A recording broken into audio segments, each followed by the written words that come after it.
Hello आप सभी लोगों को नमस्कार। आज हम बात करने वाले हैं एसएससी के प्रीवियस पेपर का सेट 2 के बारे में। इसके पहले मैंने आपके साथ एक एसएससी का मॉक टेस्ट 1 लेकर आया था, तो आज हम उसी को मॉक टेस्ट 2 या कहिए आप प्रीवियस पेपर का सेट 2 बात करने वाले हैं। बिल्कुल इसमें कंप्लीट एक्सप्लेनेशन किया जाएगा हर चीज़ का। अभी नहीं कि आप यहीं नॉर्मली आपके साथ ऐसे बात किया जाएगा। हर क्वेश्चन को, हर वर्ड को मैं आपके साथ डिस्कस करने वाला हूँ और ये काफ़ी इम्पॉर्टेंट होगा, तो इसीलिए आप इस वीडियो को ज़रूर लास्ट तक देखिएगा।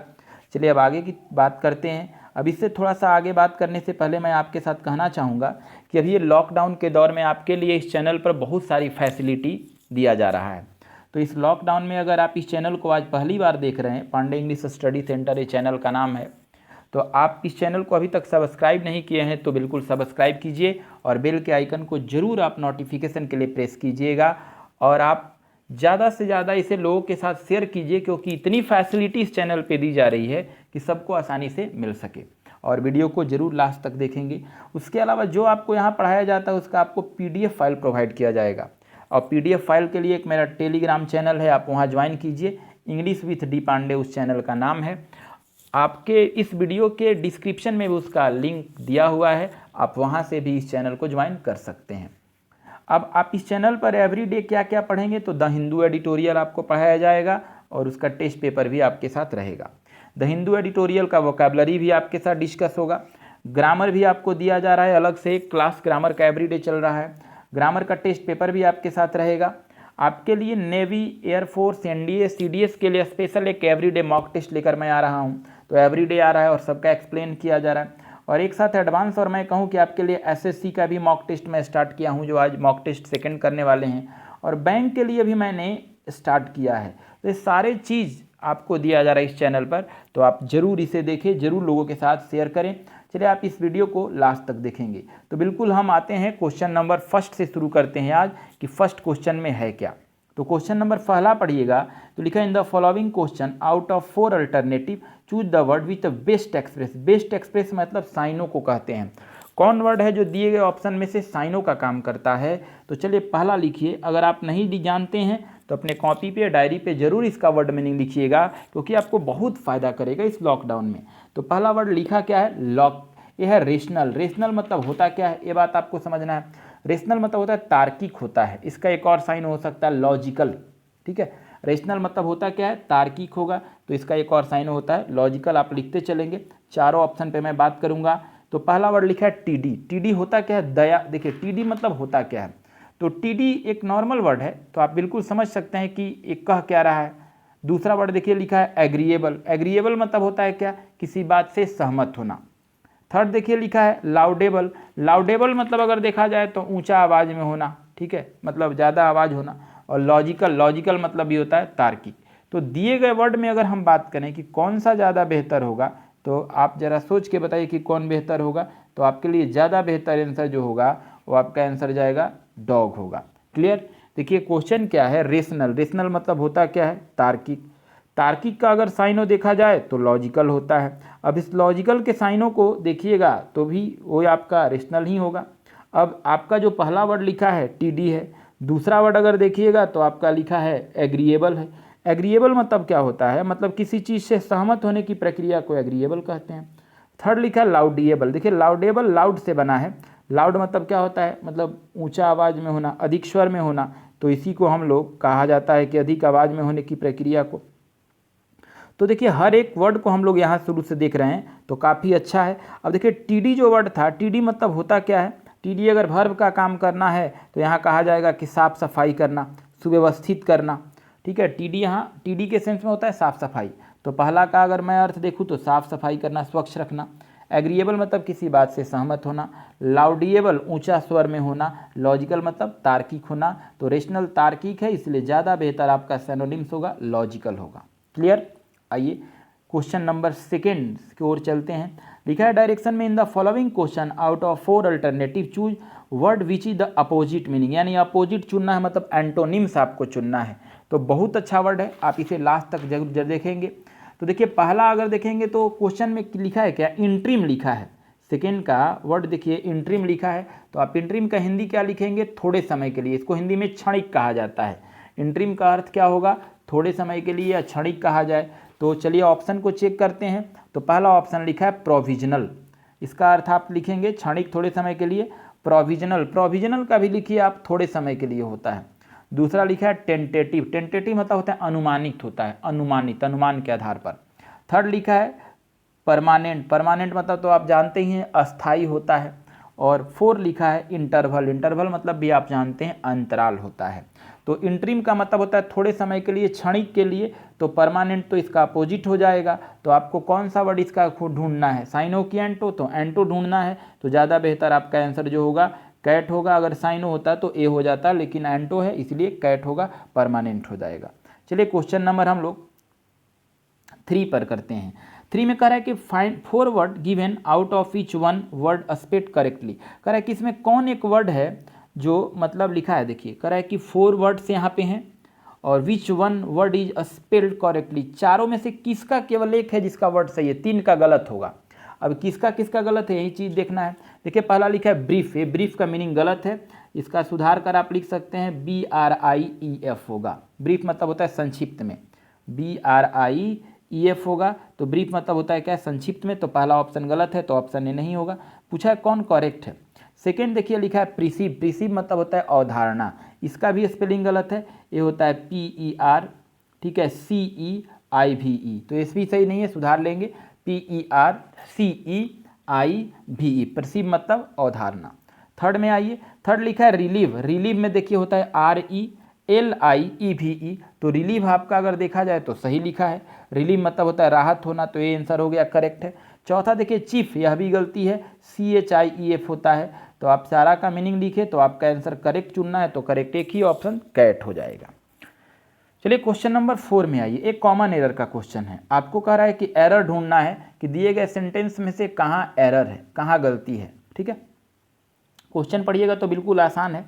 कह रहा है कि द किंग जॉन, नाम है किसी का, the king John Carlos of Spain, Spain का कोई आदमी है जिसका नाम है किंग जॉन कैरलॉस, अराइव्ड, वो आया था इन लंदन, देखिए वो लंदन में आया था, क्लियर, टुडे, आज, फॉर अ 3 डे विजिट।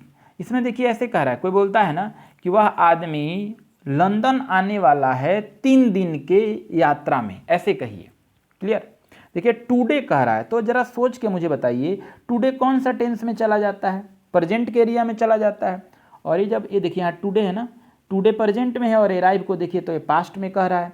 तो जरा सोचिए कि टुडे को देखते हुए अराइव्ड गलत हो जाएगा।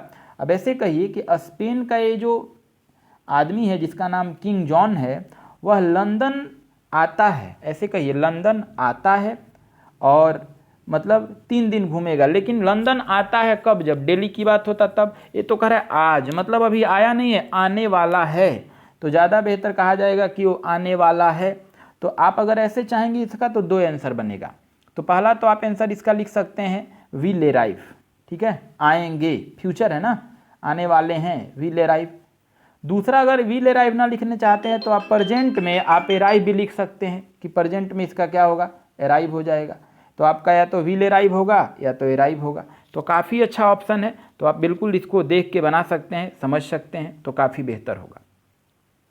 तो आपका आंसर अगर देखा जाए इसका, तो आपका आंसर क्या होगा, तो आप ज़्यादा बेहतर होगा कि अराइव्ड की जगह पर अराइव्ड जहाँ लिखा है उसको हटाकर विल अराइव कीजिए या फिर अराइव्स कीजिए। तो आपका आंसर जाएगा बॉय, ठीक है। किंग जॉन सिंगुलर है इसीलिए या तो अराइव्स होगा या विल अराइव होगा। अब विल अराइव जब होगा तो ये वर्ब होगा, ये टोटल सब्जेक्ट का एरिया होगा, बाकी ऑब्जेक्ट होगा। चलिए क्वेश्चन नंबर 5, तो कह रहा है क्वेश्चन नंबर 5 में कि मेनी पीपल, बहुत सारे लोग, डाई, मर जाते हैं, विथ कलरा, कलरा बीमारी से एवरी ईयर। तो देखिए मैं अगर बात करूं आपके साथ, यहाँ पर है डाई एक वर्ड है, अगर कोई व्यक्ति किसी बीमारी से मर जाता है तो बीमारी से मरने पर डाई ऑफ होता है, याद रखिएगा, लिखिए डाई ऑफ मतलब होता है बीमारी से मरना। दूसरा आप लिखिए, ठीक है, अगर डाई के साथ इन लिखिए तो होता है दुर्घटना में मर जाना, लिखिए डाई इन मतलब होता है किसी दुर्घटना में मर जाना। अब एक और लिख सकते हैं आप डाई फ्रॉम, डाई फ्रॉम मतलब होता है आकस्मिक घटना से मर जाना, डाई फ्रॉम मतलब होता है आकस्मिक घटना से मर जाना। अब एक और लिख सकते हैं आप डाई फॉर, डाई फॉर किसी उद्देश्य से मर जाना, यानी वह देश के लिए शहीद हो गया, तो डाई फॉर हो गया, ठीक है। एक और आप लिख सकते हैं डाई आफ्टर। डाई आफ्टर इसका अर्थ होता है किसी के पीछे मर जाना, किसी के पीछे पागल होकर मर जाना, तो डाई आफ्टर होगा। तो यहाँ तो काफ़ी आसान है, कह रहा है कि बहुत सारे लोग मर जाते हैं कलरा से, तो कलरा बीमारी है तो डाई के बाद ऑफ नहीं होगा, सॉरी विथ नहीं होगा, बल्कि क्या होगा यहाँ ऑफ होगा, तो डाई ऑफ हो जाएगा आपका आंसर, तो आंसर बॉय जाएगा। क्लियर। चलिए क्वेश्चन नंबर 6 है, I was at loss. At loss मतलब होता है, ठीक है, पूरी तरह खो देना, खराब स्थिति में होना। तो कह रहा है कि मैं पूरी तरह खराब स्थिति में था, एंड डिड नॉट नो, और मैं नहीं जानता था, व्हाट टू डू, कि मुझे क्या करना है। कह रहा है आई वाज एट लॉस, मैं पूरी तरह एक एट लॉस स्थिति में था, मतलब खराब स्थिति में था। एंड डिड नॉट नो, और इस बात को मैं जानता भी नहीं था, ठीक है, आगे कि व्हाट टू डू, कि मुझे क्या करना है। देखिए एक बहुत आसान क्वेश्चन है, आई सब्जेक्ट है, आई सब्जेक्ट है तो वाज वर्ब है तो पास्ट में है, एट लॉस सही है, फ्रेज है, तो यहाँ तक आपका सही है। एंड देखिए बीच में देखिएगा तो कंजंक्शन का काम किया है आपका, तो सही है। एंड के पहले पास्ट टेंस है तो एंड के बाद भी पास्ट टेंस होगा, सही है। देखिए एंड के पहले निगेटिव है एट लॉस, तो एंड के बाद भी डिड नॉट निगेटिव है, तो इसमें कोई गलत नहीं है, आपका नो एरर जाएगा, तो आपका आंसर 6 का डॉग होगा, नो एरर होगा। चलिए अब क्वेश्चन नंबर 7 पे बात करते हैं, फिलर का क्वेश्चन है। बिल्कुल देखिएगा स्टेप बाय स्टेप मैं आपके साथ बात कर रहा हूँ, आप अपने कॉपी पर डायरी पर जरूर लिखेंगे जो आपको इंपॉर्टेंट लगे। देखिए क्वेश्चन नंबर 7 क्या कर रहा है, the king was move with, कह रहा है कि किंग जो थे, राजा जो थे वो मूव किए थे, मूव मतलब होता है मतलब मूव कर जाना, जगह से हट जाना, ठीक है। फॉर द बेगर मतलब राजा जो थे वो मूव किए थे, मतलब कदम उठाए थे भिखारी के लिए। तो देखिए राजा भिखारी की तरफ बढ़े होंगे, यानी राजा कुछ देने जा रहे होंगे, तो 4 ऑप्शन को पढ़िए, बहुत अच्छा वर्ड है। चलिए पहला वर्ड लिखिए, आप सब लिखिए पीटी, पीटी मतलब होता है दया, PITY, पीटी का मतलब लिखिए दया होता है, पहला हो गया। सेकेंड लिखिए आप, बिल्कुल आसान वर्ड है, PIETY, इस पीटी का मतलब होता है पवित्रता होता है, पायस, PIETY, पायट, ये पीटी का मतलब पवित्रता होता है। चलिए थर्ड वर्ड लिखिए, पीथी है, PITHY, इसका अर्थ होता है सटीक या संक्षिप्त होता है, सटीक या संक्षिप्त। चौथा वर्ड लिखिए प्राइभी, PRIVY, इसका मतलब होता है रुचि लेने वाला व्यक्ति, रुचि लेने वाला व्यक्ति। तो जरा सोचिए कि कौन वर्ड कौन बेहतर होगा, तो जरा सोचिए कि ये जो राजा थे भिखारी की तरफ जब बढ़े होंगे तो मन में क्या आया होगा, तो भिखारी की तरफ बढ़े होंगे। पहला ये हो गया पीटी, ऑप्शन ए, दया आया होगा तो बड़े होंगे। सेकेंड पवित्रता आई होगी तो बड़े होंगे। चौथा सटीकता आई होगी तो बड़े होंगे। पांचवा रुचि आया होगा तो बड़े होंगे। लेकिन राजा जो है भिखारी की तरफ बड़े होंगे कब, जब उनको क्या आया होगा, राजा के मन में क्या ऐसी आई, तो दया आई, तो दया के लिए पीटी हो जाएगा, इसलिए 7 का ऑप्शन ए जाएगा, आंसर 7 का ए होगा। चलिए क्वेश्चन नंबर 8 लिखा है, ए बिग डिक्शनरी, कह रहा है कि एक बड़ा सा डिक्शनरी, एक जो बड़ा डिक्शनरी है, डैश द टेबल मतलब टेबल पर है, नियर द डोर जो कि दरवाजे के पास है। अब देखिए जरा सोचने वाली बात है कि यहाँ देखिए ए बिग डिक्शनरी की बात करें हम आपके साथ, तो ए बिग डिक्शनरी, ए लगा है तब तो सिंगुलर है, तो हमें यहाँ आने वाला वर्ब कैसा लेना है, सिंगुलर लेना है। तो 4 ऑप्शन में अगर मैं आपके साथ बात करूँ तो देखिए एक जगह आर है, ए तो ऑप्शन होगा नहीं। देखिए यहाँ भी ईज है, यहाँ भी ईज है, यहाँ भी। अब क्लियर है कि या तो बी होगा या तो सी होगा या तो डी होगा। लेकिन इसमें देखिए 3 प्रीपोजिशन है, मैं सभी प्रीपोजिशन को आपके साथ बात करूंगा। एक देखिए ओवर है, एक देखिए ऑन है, और एक देखिए अप है। तो सबसे पहले ओवर पे मैं बात करता हूँ। देखिए ए मानिए रेलवे ट्रैक है, ठीक है, ये आपका रेलवे ट्रैक है, चल रहा है, और इस रेलवे ट्रैक के ऊपर से एक ब्रिज बनाया गया है। तो ज़रा मुझे बताइए कि ऊपर से जो ब्रिज गुजरा एक दिशा से जाकर दूसरे दिशा में चला गया, तो क्या रेलवे ट्रैक से टकराएगा जाकर? नहीं, रेलवे ट्रैक तो नीचे है और ब्रिज ऊपर ऊपर हो गया। तो कोई भी चीज़ अगर ऊपर ऊपर एक दिशा से दूसरे दिशा में पार कर जाए तो याद रखना होगा उसे बताने के लिए ओवर आता है। कोई भी चीज़ है जो एक दिशा से दूसरे दिशा में चला जाए और नीचे वाले से स्पर्श ना करे तो ओवर होगा। क्लियर? तो यहाँ तो जो बुक होगा वो तो टेबल के ऊपर रखा गया होगा, तो ये तो ओवर होगा नहीं, तो आपका ऑप्शन बी गलत है, नहीं होगा। थर्ड में आइए, इज ऑन। ऑन कब होता है? देखिए मानिए ये आपका टेबल है, कोई चीज़ है जो ऊपर से लाकर ऐसे इस पर रखा गया होगा, तो किताब कहाँ से लाकर रखा होगा? किताब कोई लाया होगा आदमी, ऊपर से इस पर रख दिया होगा। तो कोई चीज़ ऊपर से आकर और जाके इससे अगर स्पर्श कर जाए आधार से जिस पर रखा हुआ है, तो इसके लिए प्रीपोजिशन हमेशा याद रखना होगा, ऑन होगा। तो आपका आंसर तो बुक टेबल पे रखा हुआ तो ये होगा। थोड़ा सा अप के बारे में बात करते हैं। देखिए ए मानिए 5 मंजिला मकान है और आपसे कोई फ़ोन करके पूछे कि आप कहाँ हैं, तो आप कहेंगे कि अभी तो मैं 5 मंजिल ऊपर हूँ। तो यहाँ देखिए इस 5 मंजिल ऊपर के लिए आप अप लिखेंगे। तो बिल्कुल क्लियर है, डिक्शनरी जो है आपका एक टेबल पे रखा हुआ था, इसलिए आंसर कैट होगा। तो 8 का आंसर कैट होगा।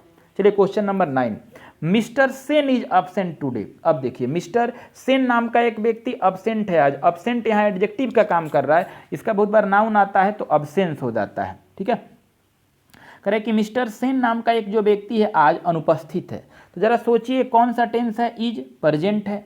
ठीक है, तो मिस्टर सेन आज अनुपस्थित हैं। तो अब देखिए अब आगे क्या कह रहा है, फिलर में है ही आया है सेन के लिए। जो सेन है सिक, ऐसा उम्मीद किया जा रहा है कि वो बीमार हैं। तो बताइए आज अगर वो नहीं आए होंगे तो लोग उनके बारे में संभावना बता रहे होंगे, ये संभावना है कि आज वो लग रहा है कि बीमार हैं। तो एक मॉडल वर्ब संभावना बताता है, पॉसिबिलिटी। पॉसिबिलिटी के लिए या तो मे होता है या तो माइट होता है। मॉडल वर्ब का क्वेश्चन है। तो पहला ऑप्शन देखिए तो आपका लिखा है तो मॉडल वर्ब है ही नहीं। दूसरा देखिए कुड कभी भी पॉसिबिलिटी नहीं बताता है, क्षमता बताता है, तो यहाँ होगा नहीं। थर्ड देखिए माइट, हो सकता है, मे का है, ये हो सकता है। फोर में आइए मस्ट तो कभी ये तो बताता ही नहीं है पॉसिबिलिटी, ये तो जोर डालता है। तो इसलिए मे न होने पर आपका ज़्यादा बेहतर माइट वाला आंसर होगा। तो 9 होगा, मिस्टर सेन आज अनुपस्थित हैं। ठीक है, वह ऐसा संभावना बनता है कि आज बीमार हैं, इसलिए आज वो नहीं आ पाए हैं। तो 9 का आंसर सी होगा। चलिए क्वेश्चन नंबर 10 बात करते हैं। बहुत अच्छा क्वेश्चन है, चलिए आप इसे जरूर देखेंगे। देखिए लिखा है फीदर इन वंस कैप, बहुत अच्छा चीज़ है। लिखा है क्या, फीदर इन वंस कैप, इसका मतलब क्या होता है। तो इसका अगर कहा जाए मतलब है क्या एक फीदर इन वंस कैप, तो आप कह सकते हैं कि मतलब किसी नए चीज़ या अतिरिक्त चीज़ को मतलब पाना। देखिए लिखा है a new and additional distinction, कोई भी चीज़ हो जो नया हो और सबसे अलग हो, तो उसी को बताने के लिए फीदर इन वंस कैप होता है। मतलब नया और अतिरिक्त सबसे अलग होना। तो आपका आंसर बॉय जाएगा। ठीक है, आइए अब 11 नंबर पे बात करते हैं। डोंकी ईयर से बहुत बार एग्जाम में पूछा है। इसका मतलब होता है लंबी अवधि, लंबा समय को डोंकी ईयर्स कहते हैं। जैसे आप कह सकते हैं कि ये लंबी अवधि किसके लिए हो सकता है, कि ये लॉकडाउन जो है हमारे लिए डोंकी ईयर्स लग रहा है, लंबी अवधि लग रहा है।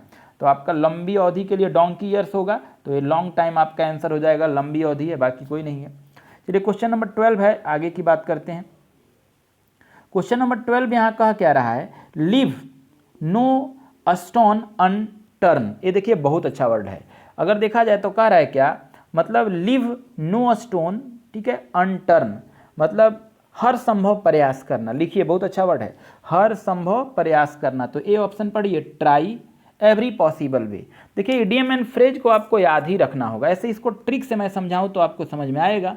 लिव मतलब क्या होता है, छोड़ना। नो स्टोन यानी पत्थर को कोई नहीं छोड़ा।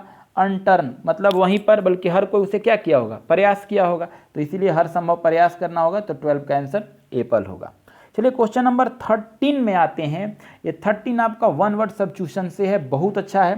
पहला, ए चाइल्ड एक ऐसा बच्चा बॉर्न जन्म लेता है after the death of father, पिता के मरने के बाद जो जन्म लेता है उस बच्चे को क्या कहते हैं। ठीक है, तो पहला वर्ड देखिए पोस्ट डेटेड। लिखिए पोस्ट डेटेड मतलब होता क्या है, बाद का तारीख या बाद का समय को पोस्ट डेटेड कहा जाता है।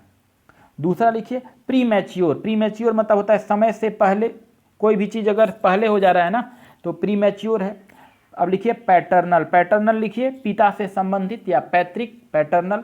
और चौथा लिखिए पोस्टथ्यूमस, मरणोपरांत होता है। जब किसी माता पिता का मृत्यु हो जाए और उसके बाद किसी बच्चे का जन्म हो तो उसे ही पोस्टथ्यूमस चाइल्ड कहा जाता है। तो एक ऐसा बच्चा जो पिता के मरने के बाद जन्म लेता है तो पोस्टथ्यूमस चाइल्ड होगा। तो आंसर इसका डॉग होगा। ठीक है, 14 नंबर, एक पर्सन है, ए पर्सन हु कंप्लीट जो पूरी तरह से अबस्टेन। अबस्टेन मतलब परहेज करना। देखिए बहुत बार है कि अबस्टेन के साथ प्रीपोजिशन फ्रॉम लगता आया है। एक ऐसा व्यक्ति जो पूरी तरह से परहेज करता है, किससे, अल्कोहल, शराब पीने से, यानी वो शराबी नहीं है, शराब नहीं पीता है। तो पहला ऑप्शन लिखिए टी टोटलर। लिखिए हिंदी होता है शराबी, टी टोटलर मतलब शराबी होता है, टी टोटलर का अर्थ होता है शराबी।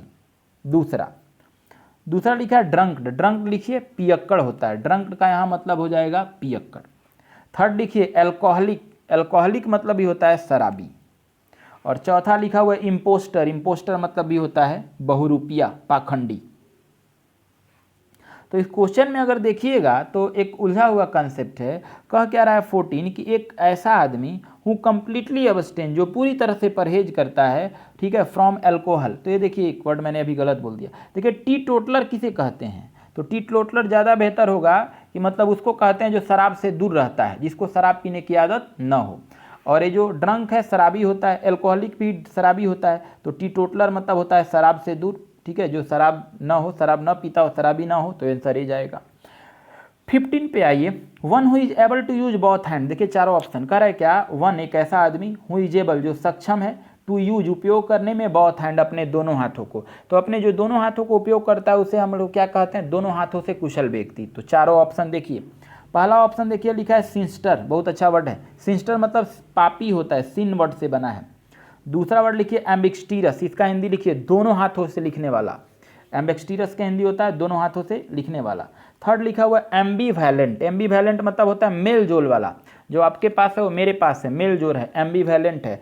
आमेचर, बहुत बार एग्जाम में आया, आमेचर मतलब नौसिखुआ होता है, बिगिनर, नोवायस, लेकिन यहाँ तो कह रहा है कि एक ऐसा जो दोनों हाथों से लिखता हो, तो दोनों हाथों से लिखने को हम लोग एम्बिक्सटीरस कहते हैं, तो आंसर बॉय हो जाएगा। आप मुझे कमेंट में जरूर बताएंगे कि आपका स्कोरिंग कितना हो रहा है 25 में। चलिए क्वेश्चन नंबर 16 आते हैं, ये क्वेश्चन इंप्रूवमेंट का है, तो बहुत अच्छा है, पढ़िएगा तो आसानी से बनेगा। लिखा है इन केस ऑफ नेचुरल क्लाइमाइटी। देखिए अभी हमारे देश में देखे होंगे तो प्राकृतिक आपदा ही है, वैश्विक महामारी आ जाना, कोरोना वायरस के आ जाना। तो कह रहा है in case of natural calamity, in case of मतलब जो मामला है, ऑफ नेचुरल क्लाइमाइटी यानी प्राकृतिक आपदा का, क्लाइमाइटी मतलब आपदा होता है, द शॉर्टेज ऑफ। तो देखिए अगर प्राकृतिक आपदा अगर आई है तो शॉर्टेज हो गया, कमी हो गया है, ठीक है। एसेंशियल, एसेंशियल एक एडजेक्टिव है, जरूरी। तो देखिए हम लोग क्या खाते हैं, चावल खाते हैं तो चावल की कमी हो गई है, हम लोग रोटी खाते हैं तो आटा की कमी हो गई है, सब्जी खाते हैं तो आलू और वेजिटेबल की कमी हो गई है। तो ये खाने वाली वस्तुएं हैं, ठीक है। तो इस वस्तु को हम लोग थिंग्स नहीं कहते हैं, कॉमोडिटीज कहते हैं, याद रखिएगा। तो कह रहा है कि मतलब इस प्राकृतिक आपदा में शॉर्टेज जो कमी हुआ है, एसेंशियल आवश्यक थिंग्स वस्तुओं का, मस्ट बी अवश्य ही ओवरकम मतलब उसे हमें पाना चाहिए इन अ शॉर्ट टाइम, यानी जो हमारे पास आज चावल नहीं है, गेहूं नहीं है, सब्जी नहीं है, उसे हमें कम समय में पाने की कोशिश करना चाहिए, ये कह रहा है। तो किस चीज़ को आप पाना चाहते हैं, देखिए आपके पास जो चश्मा है, ठीक है, जो चश्मा है आपकी एक तरह से क्या है, वो वस्तु है, लेकिन यहाँ पे कह रहा है कि नेचुरल क्लाइमाइटी आ जाए और कमी हो जाए, तो कमी किसका होगा, वस्तु का। देखिए थिंग्स है, थिंग्स मतलब तो जैसे बिल्डिंग होता है, ये सब मतलब मैन मेड चीज़ को कह रहा है। तो पहला देखिए कॉमोडिटीज, कॉमोडिटीज बहुत अच्छा वर्ड है, आप लिख सकते हैं, वस्तु होता है, उसको कहते हैं आवश्यक वस्तु, खाने पीने के वस्तु को कहते हैं कॉमोडिटीज, आवश्यक वस्तुएं। और थिंग्स खाने पीने के लिए नहीं आता, ये कोई अनावश्यक काम में जाता है जो खाने पीने से संबंधित नहीं होता। सेकंड लिखा है कॉन्साइनमेंट, कॉन्साइनमेंट आप जानते हैं, कार्य के लिए कॉन्साइनमेंट आता है। थर्ड लिखा है मटेरियल, मटेरियल मतलब तो कुछ भी हो सकता है, जैसे ब्रिक यानी ईंट होगा, पत्थर होगा, ये सब है आपका मटेरियल, तो आपका ज़्यादा बेहतर है कॉमोडिटीज होगा, आवश्यक वस्तुएं, खाने पीने की वस्तुओं को कॉमोडिटीज कहा जाता है। यानी कह रहे हैं प्राकृतिक आपदा के दौर में जो कमी हो गया है, जरूरी खाने पीने वाली वस्तुओं को हमें अवश्य ही पा लेना चाहिए कम समय में, तो आपका आंसर जाएगा एप्पल होगा, कॉमोडिटीज होगा। 17 नंबर क्वेश्चन से आपका 17 क्वेश्चन बात करते हैं। लिखा है कि सी डिसाइडेड, वह लड़की निर्णय ले ली है, टू गो देयर कि वहाँ जाएगी, डिसाइडेड मतलब निर्णय लेना, गो जाना, देयर वहाँ जाएगी। दाऊ फिर भी, हर हस्बैंड कॉशन फिर भी उनके जो पति हैं चेतावनी दिए, हर उन्हें। तो बताइए चेतावनी दिया है उसका पति, तो चेतावनी जब पति देगा तो पति किसके बारे में चेतावनी देगा, किसी चीज़ का विरोध करेगा कि नहीं आना है तुमको, तो विरोध करने के लिए निगेटिव वर्ड आना चाहिए, ठीक है। तो पहला आप देखिए लिखा है अगेंस्ट, अगेंस्ट मतलब विरोध में, ये निगेटिव वर्ड है। फॉर के लिए, अबाउट के बारे में, तो देखिए इसका अगर निगेटिव वर्ड एक ही है अगेंस्ट, कह रहा है कि वह निर्णय ले ली है वहाँ जाने के लिए, ठीक है, जबकि उसके पति ने चेतावनी दिया है, ठीक है, उसे इसके बारे में, मतलब तुम्हें नहीं आना है, तो यहाँ विरोध की बात हो रहा है, तो विरोध के लिए एक ही प्रीपोजिशन है, अगेंस्ट हो जाएगा। चलिए क्वेश्चन नंबर हम लोग 18 पे बात करते हैं, इंप्रूवमेंट है। लिखा है I am very much interested, मैं बहुत ज़्यादा इंटरेस्टेड हूँ आपके कहानी में। लिखा है I am very much interested in your story, मैं बहुत ज़्यादा इंटरेस्टेड हूँ आपके कहानी में। तो अब एक सवाल है कि इसमें क्या होगा। तो देखिए सबसे पहले अगर कहीं पे हम वेरी की बात करें तो वेरी के बाद हमेशा V4 आता है, इसको प्रेजेंट पार्टिसिपल कहते हैं। अगर वेरी नहीं रहता, सॉरी ये मच नहीं रहता, केवल वेरी रहता तो यहाँ इंटरेस्टेड नहीं होता, इंटरेस्टिंग होता। लेकिन अगर वेरी ना लिख करके मैं कहूँ कि अगर कहीं मच लिखते हैं हम लोग, तो मच के बाद हमेशा V3 आएगा, जिसको पास्ट पार्टिसिपल कहते हैं, इसलिए देखिए मच इंटरेस्टेड आया है। लेकिन मैं अगर आपको कहूँ कि अगर कहीं वेरी आया है, वेरी के बाद मच आया है, तो इसके बाद आने वाला वर्ब कैसा होगा? देखिए भेरी का जो प्रभाव है मच पर है, लेकिन इस मच का प्रभाव इस वर्ब पर आएगा, तो मच का प्रभाव हमेशा V3 लेता है, पास्ट पार्टिसिपल लेता है। तो यहाँ तो बिल्कुल सही है कि मैं बहुत ज़्यादा इंटरेस्टेड था, तो वेरी मच V3 है, इसमें कोई गलत नहीं है, कोई मतलब करेक्शन करने की ज़रूरत नहीं है। तो आपका 18 का आंसर डॉग हो जाएगा, नो इम्प्रूवमेंट होगा। ठीक है, चलिए 19 क्वेश्चन में आते हैं। ही रिफ्यूज्ड, वह आदमी जो था मना कर दिया, द चार्ज, चार्ज मतलब किसी चीज़ को लेने से, ब्राउट अगेंस्ट हिम, जो उसके खिलाफ में। देखिए एक रिफ्यूज कब होता है, और देखिए रिफ्यूज और रिफ्यूट में अंतर है। ठीक है, जैसे कोई काम है और देखिए रिफ्यूज का मतलब होता कहाँ है ये जान जाएंगे आप। ठीक है, देखिए डिनाई पहले एक जानिए, डिनाई लिखिए, बहुत बार एग्जाम में आपको समस्या कर देता है। देखिए डिनाई मतलब होता है आरोप का मुकरना या आरोप का खंडन करना। कोई चीज़ आप पे आरोप लगा दिया गया और कहे कि नहीं, जैसे आपने कहा कि आपने कांच तोड़ा है, तो आप कहेंगे नहीं मैंने नहीं तोड़ा है, तो आप इसे रिफ्यूज नहीं कर रहे हैं, आप इसे डिनाई कर रहे हैं। ठीक है, लेकिन आप अगर कहें, आपकी माँ के बोल रही हैं कि बाबू चाय ले लो, तो आप कहते हैं नहीं माँ अभी ले जाओ, तो यहाँ पे अगर आप देखेंगे तो रिफ्यूज कर रहे हैं, मना कर रहे हैं, हटाओ। लेकिन अगर कोई नियम है और उस नियम को आप तोड़ रहे हैं तो उसे रिफ्यूट कहा जाता है। तो दिए गए 4 ऑप्शन में देखिएगा तो वह आदमी जो है उस चार्ज देने से मुकर रहा है। ठीक है, ब्राउट अगेंस्ट हिम, जो चार्ज उसके खिलाफ में लगाया गया है। तो बताइए चार्ज से मुकर रहा है, मतलब वो कह रहा है कि नहीं मैंने गलती नहीं किया, तो पहला ऑप्शन डिसएग्रीड, ये तो गलत है, असहमति होगा नहीं। दूसरा डिसॉन, ठीक है, डिनाई, तो ज़्यादा बेहतर आंसर डिनाई होगा। क्लियर। चलिए क्वेश्चन नंबर 20 पे बात करते हैं, इंप्रूवमेंट का लास्ट क्वेश्चन है। अब देखिए हम लोग कैसे हैं, हम लोग वर्किंग हार्ड हैं कि इंडस्ट्रियस हैं कि टैलेंटेड हैं, कैसे हैं? तो हम लोग इंडस्ट्रियस हैं। तो क्वेश्चन पढ़िए, ठीक है, वर्किंग हार्ड मतलब खूब मेहनत करना, विद्यार्थियों का ऑलवेज अचीव, हमेशा पा लेते हैं गुड रिजल्ट। तो कैसा विद्यार्थी हमेशा पा लेता है रिजल्ट? वर्किंग हार्ड, ये सही लग रहा होगा, लेकिन 4 ऑप्शन पढ़िए। पहला इनर्जेटिक, क्या हमेशा एनर्जी रहने वाला रिजल्ट पा लेगा? नहीं, एनर्जी में ऊर्जावान होता है, सही है लेकिन सूटेबल नहीं है। सेकंड में लिखा है इंडस्ट्रियस, बिल्कुल सही है, परिश्रमी, मेहनती। विद्यार्थी हमेशा स्टूडेंट है, देखिए यहाँ पे, और स्टूडेंट हमेशा मेहनती होता है। ठीक है, टैलेंटेड नहीं कह सकते हैं, टैलेंटेड है और पढ़ेगा नहीं तो कैसे पास हो जाएगा? टैलेंटेड केवल कहने से रिजल्ट नहीं आएगा, परिश्रमी का रिजल्ट आता है, तो ज़्यादा बेहतर आंसर बॉय हो जाएगा। चलिए हम लोग फिर अब 20 क्वेश्चन के बाद 21 से 25 के बीच के पैसेज को देखते हैं। देखिए बहुत अच्छा है, मैं हर का वर्ड का मैं बोलूँगा तो आप लिखेंगे। जैसे लिखा है नमिता, एक लड़की है, is from the state of Kerala, इसका मतलब हुआ नमिता जो है केरल की रहने वाली है। नमिता केरल से आई है, मतलब केरल की निवासी है। फिर से पढ़िए, Namita is from the state of Kerala, यानी नमिता कहीं पहुंची है और वो रहने वाली है केरल की, यानी जो नामिता है केरल से आई है, रहनी है, कहीं पे रहती है। आगे लिखा है क्या, सी हैज़ बिकम, देखिए सी हैज़ कम टू दुबई। अब देखिए केरल से आई है, फ्रॉम लगा है, और कहाँ आई है? दुबई आई है, यानी दुबई में वो रहने आई है। टू सर्व, देखिए सर्व है, सर्व मतलब होता क्या है? मतलब होता है किसी का मदद करना, किसी को सेवा देना, तो मतलब वो सेवा देती है। एज अ गवर्नेस, गवर्नेस बहुत अच्छा वर्ड है, लिख सकते हैं आप। गवर्नेस मतलब होता है क्या? अध्यापिका। ठीक है, बच्चों के पढ़ाने लिखाने वाले को गवर्नेस कहते हैं, जो अध्यापिका का काम करती है। फॉर ओनली चाइल्ड, केवल बच्चों के लिए। ऑफ नैयर्स, नैयर्स यहाँ प्रोपर नाउन है, नैयर्स के लिए, नैयर प्रोपर नाउन है, कोई व्यक्ति की बात कर रहा है, यानी नैयर्स के लिए जो है केवल वो पढ़ाने का काम करती हैं, अध्यापिका का काम करते हैं। शुरू से देखिए, कह रहा है कि नामिता जो है वो केरल की रहने वाली है और वो दुबई आई है अध्यापिका के तौर पर नैयर्स के बच्चों को पढ़ाने के लिए। आइए यहाँ से लिखा है नैयर आर नाइस, नैयर जो है बहुत अच्छे हैं, नैयर प्लुरल है, आर लगा है, नैयर्स आर नाइस, यानी वो बहुत अच्छे हैं। एंड जेंटल, और स्वभाव के भी बहुत अच्छे हैं। एंड नामिता, अब आगे लिखा है कि जो नामिता है has no cause of complain, तो नमिता के पास कोई भी कारण भी नहीं है कि उस नायर के प्रति कोई कंप्लेन रखे। तो देखिए मैं यहाँ से एक बार फिर समझाना चाहता हूँ, कहें नमिता केरल की रहने वाली है, वो दुबई आई है अध्यापिका के तौर पर पढ़ाने के लिए बच्चों को नैयर का। नैयर बहुत स्वभाव के अच्छे हैं और जेंटल हैं, और नामिता को उनके प्रति, नामिता के मन में उस नैयर के प्रति कोई शिकायत नहीं है। आइए, वन डे, एक दिन की बात है। सी ओवर हियर्स, ओवर हियर्स देखिए हिंदी में होता है चुपके से सुनना, ओवर हियर्स मतलब होता है चुपके से सुनना। एक दिन नामिता ने चुपके से सुन लिया समथिंग, कुछ बात को। दैट मेक्स, जो कि वही बात, देखिए मेक्स आया है समथिंग के लिए, जो कि वही बात हर उसे जेट्री, जेट्री वर्ड लिखिए, घबरा देना, चिंतित कर देना। जेट्री मतलब घबरा देना, चिंतित कर देना। तो जो नामिता ने जो बात सुना उसी बात से वो घबरा गई। आगे, अब आगे क्या उन्होंने सुना, क्या सुना है क्या कि Mister Nayyar is not employed, मैयर जो नैयर हैं कोई नौकरी नहीं करते हैं, ठीक है, इन अमेरिकन कंपनी, किसी अमेरिका के कंपनी में, ठीक है, as she has been told, जैसा कि मतलब उसे बताया गया था। ठीक है, पैसिव वॉइस है।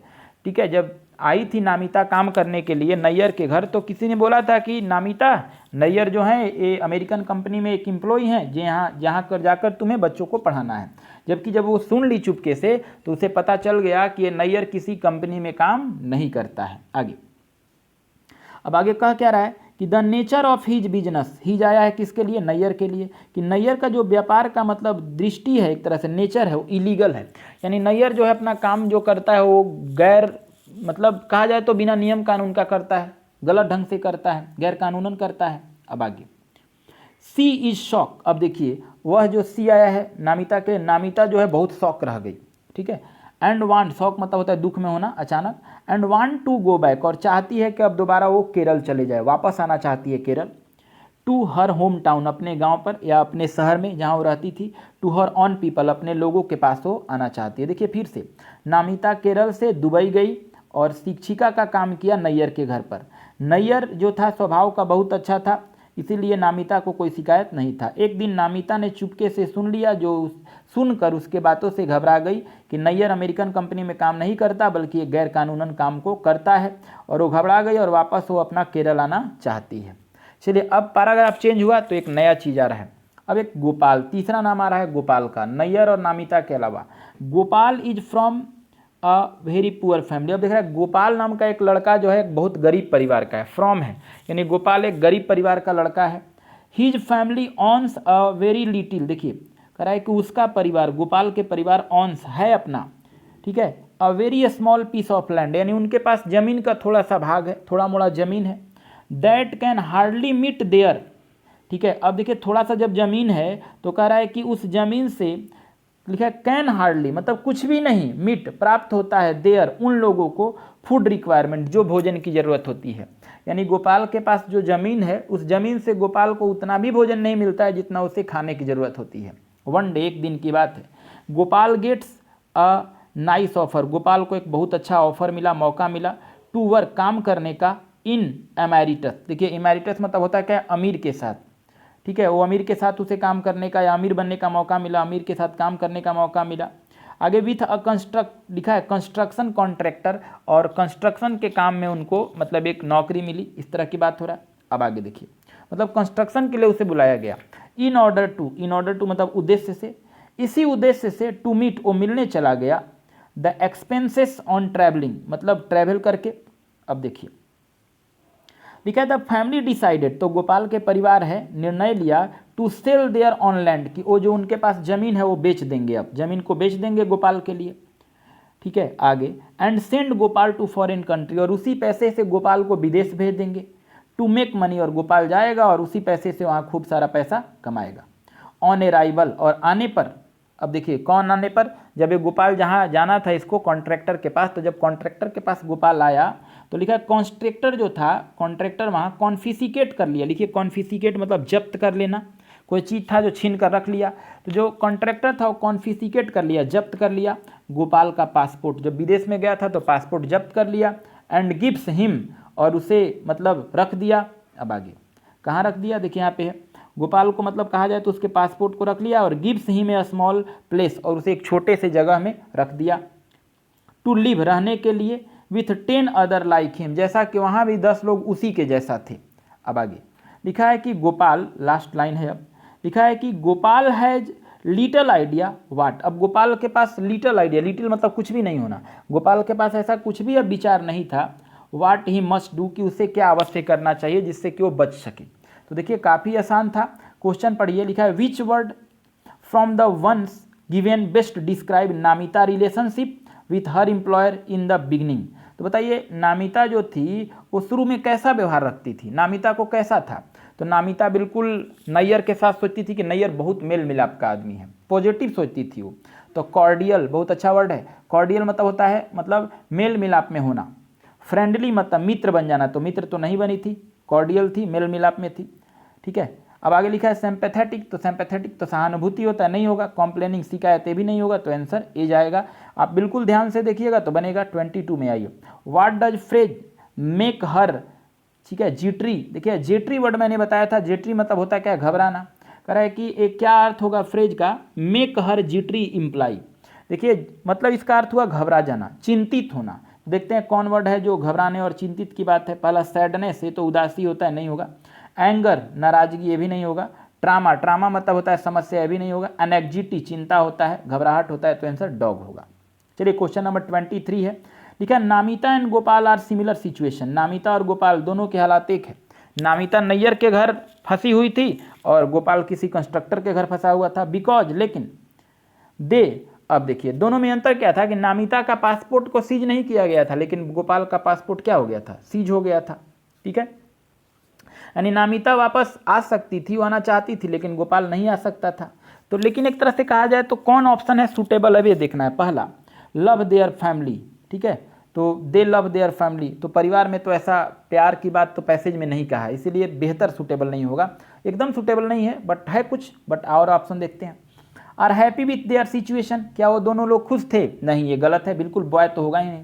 थर्ड, आर फ्रॉम, ठीक है, इम्प्रूव्ड फैमिली, वो परिवार को सुधारना चाहते थे, ऐसा है ही नहीं। आर स्ट्रेंडेड, स्ट्रेंडेड बहुत वर्ड अभी मैंने एडिटोरियल में बताया है, फंस जाना, ये दोनों फंस गए थे इन अ फॉरेन कंट्री, बिल्कुल सही है, पैसेज से रिलेटेड यही है, तो आंसर डॉग जाएगा। क्वेश्चन नंबर 24 है, बिल्कुल सही है। क्वेश्चन क्या कर रहा है, Namita situation is better than Gopal, ठीक है, नामिता की जो सिचुएशन है गोपाल से अच्छा है, बिकॉज सी, ठीक है, क्या कारण है कि नामिता जो है गोपाल से अच्छी है, तो पहला लिखा है, पहला ऑप्शन है has a well behave employer, क्योंकि उसके साथ व्यवहार अच्छा हो रहा है, तो गोपाल के साथ कहाँ व्यवहार अच्छा हो रहा है, ये तो गलत है। Second, no what she want to do, अब देखिए नामिता को पता था कि मुझे क्या करना है, लेकिन गोपाल को इस बात का पता नहीं था, इसीलिए कह सकता है कोई कि नामिता गोपाल से बेहतर हालात में थी, तो ज़्यादा बेहतर आंसर बॉय होगा। Last question, the conclusion that, इसका ये निष्कर्ष निकला है कि can we draw from both situation, दोनों के हालात से, इज दैट पीपल शुड, देखिए अब सिचुएशन ये है कि आप इस पैराग्राफ को पढ़े, गोपाल और नमिता दोनों की कहानी पढ़े, तो आपको क्या निष्कर्ष निकला। पहला, stay in their on country और विलेज, इसका मतलब हुआ कि कभी विदेश जाना ही नहीं चाहिए, अपने गांव और शहर में ही रहना चाहिए, बिल्कुल गलत है, ये कहना सूटेबल नहीं होगा। सेकेंड, कह रहा है कि feel contented and satisfied with their lot, देखिए कह रहा है कि पहले जान जाना चाहिए और संतुष्ट हो जाना चाहिए, तब ऐसा कुछ करना चाहिए, क्लियर है, ये भी सही है। Third, verify detail before accepting any job, बिल्कुल सही है। देखो नौकरी करने गए थे, एक गया था कंस्ट्रक्शन का काम करने और एक गई थी अध्यापिका पढ़ने, अध्यापिका के रूप में पढ़ाने, तो ये लोग अपने काम के बारे में पहले से नहीं जाने क्या क्राइटेरिया था, तो कह रहा है कि पहले काम को अच्छा से जान लेना चाहिए, तब किसी काम को करने जाना चाहिए। देखिए क्वेश्चन 25 है, मैं ऐसे ही आपके एवरीडे लेकर आता रहूँगा, लेकिन आप बिल्कुल मुझे कमेंट में बताएंगे कि आप जब बनाए तो कितना आपका स्कोर हुआ, और इसे ज़्यादा से ज़्यादा शेयर कीजिए आपको अच्छा लगे तो। Now thank you.